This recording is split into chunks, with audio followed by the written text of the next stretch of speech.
তো আজকে আসলাম সময় পেয়ে। তো আমি মাত্র 2 মিনিট কথা বলবো, প্লিজ একটু দয়া করে কৃপা করে শুনবেন।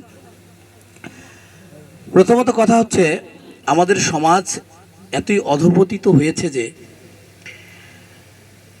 ধর্মটাকে অধর্মের রূপ নিয়ে আমরা সবাই মিলে আগাচ্ছি। তার বিষয়বস্তু এইরকম, দেখুন, হরে কৃষ্ণ, কথা বলবেন না প্লিজ, 2 মিনিট চেয়েছি, বেশি না। অভ্যাসে নচ কুন্তীয় বৈরাগ্যে নচ গৃহ্যতে, অভ্যাস করতে করতে অভ্যাস একদিন দাসে পরিণত হয়। অঙ্গরণ শতধত মলিন নমঞ্চুতি, উনানের ভিতরে যে আঙ্গার শতবার ব্রাশ দিয়ে হুইল পাউডার দিয়ে ডললেও সেটাকে সাদা বানানো যাবে না, কালো কালোই থাকবে। তো তদুপরি আমাদের অভ্যাসের অবক্ষয় হয়েছে। যেখানে দেখবেন একজন হরিনা বৈষ্ণব সেবা হচ্ছে, আমরা আন্তর্জাতিক কৃষ্ণ ভাবনামৃত সংঘ থেকে বলি বৈষ্ণব সেবা, এবং আমাদের যে প্রতিবেশী সাধু সজ্জন আছে তারা বলে হচ্ছে মহাপ্রভুর ভোগ।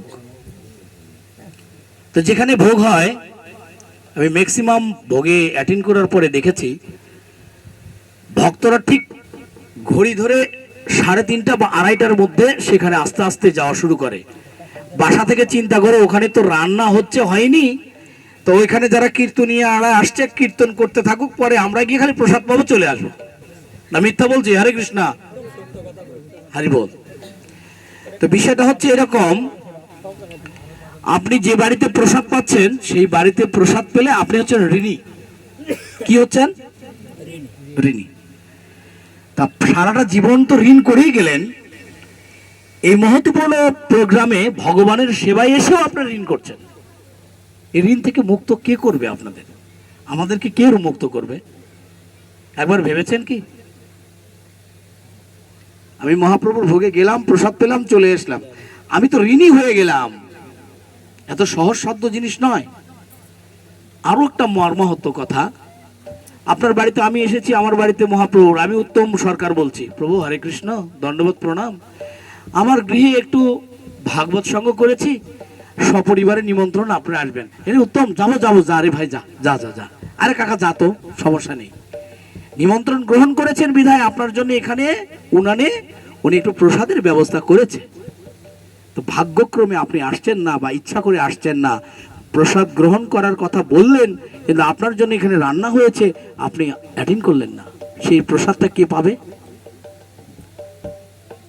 বুঝতে পেরেছেন? ওই অন্ন যে ড্রেনের মধ্যে যাবে, সেই জন্য আপনার প্রায়শ্চিত্ত করতে হবে।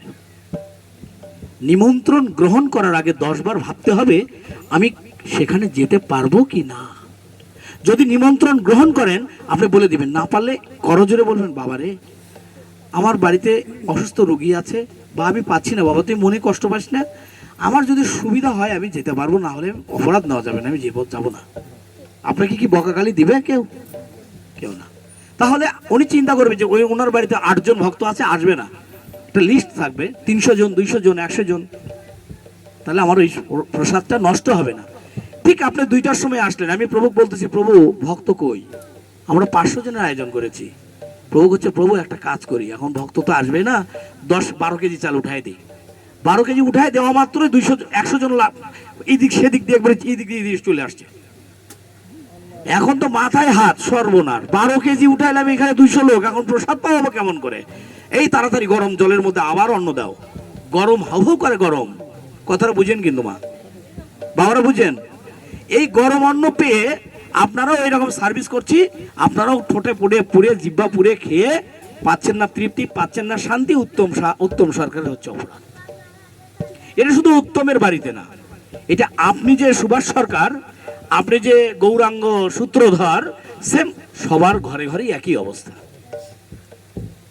সারা জীবন ভাগবত সঙ্গ পাঠ করবেন, শুনবেন, হৃদয়ঙ্গম করবেন না, কোনো কাজে আসবে না।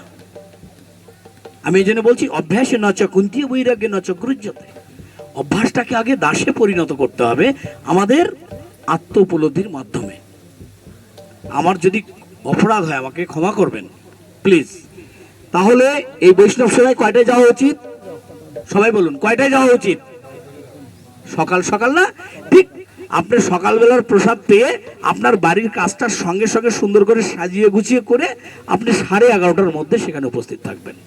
এখন বললেন ঋণ তাকে কিভাবে শোধ করবেন? বললাম না ঋণই হচ্ছেন। ঋণ কেমন করে শোধ করবেন? আপনি প্রসাদ পাবেন, এই যে প্রভু যেমন করে বলেছে না, ওই আত্মার জন্য বা কৃষ্ণের জন্য যদি দুহাত তুলে বলেন, সবাই বলুন তো দেখি, জয় শ্রীকৃষ্ণ চৈতন্য, একসঙ্গে প্রেম সে বলতে হবে, তাহলে বুঝতে পারবো কৃষ্ণ আপনাদেরকে কৃপা করছে। জয় শ্রীকৃষ্ণ চৈতন্য প্রভু নিত্যানন্দ শ্রী অদ্বৈত গদাধর শিবাসাদি গৌর ভক্ত বৃন্দ, হরে কৃষ্ণ কৃষ্ণ কৃষ্ণ হরে হরে, হরে রাম রাম রাম হরে হরে। হাত নামান। এই কথাটা কোন সময় বলবেন? যখন মহাপ্রসাদে গোবিন্দে বলবে, তারপরে এই কথাটা আসবে। যখন এই কথাটা বলবেন আপনাদের ঋণ সেখানেই শেষ হয়ে গেল। হরে কৃষ্ণ। আমি রাখছি, আরো অনেক কথা আছে। প্রভু আসবে কালকে, অনেক প্রশ্ন করবেন, অনেক মজার মানুষ, হ্যাঁ, অনেক মজার ভক্ত। আমার পরমারাধ্য সিনিয়র ভ্রাতা, ওনার কাছে তো ভান্ডার আছে, হ্যাঁ, ইনু অনেক বড় বৈষ্ণব। হরে কৃষ্ণ। সবাই মিলে ভালো থাকবেন। একটা কীর্তন করা হবে, হ্যাঁ, সবাই প্রেম সে কীর্তন করবো কিন্তু, হ্যাঁ, কেউ মুখ বুঝে থাকবেন না, বাংলাই হবে কীর্তনটা।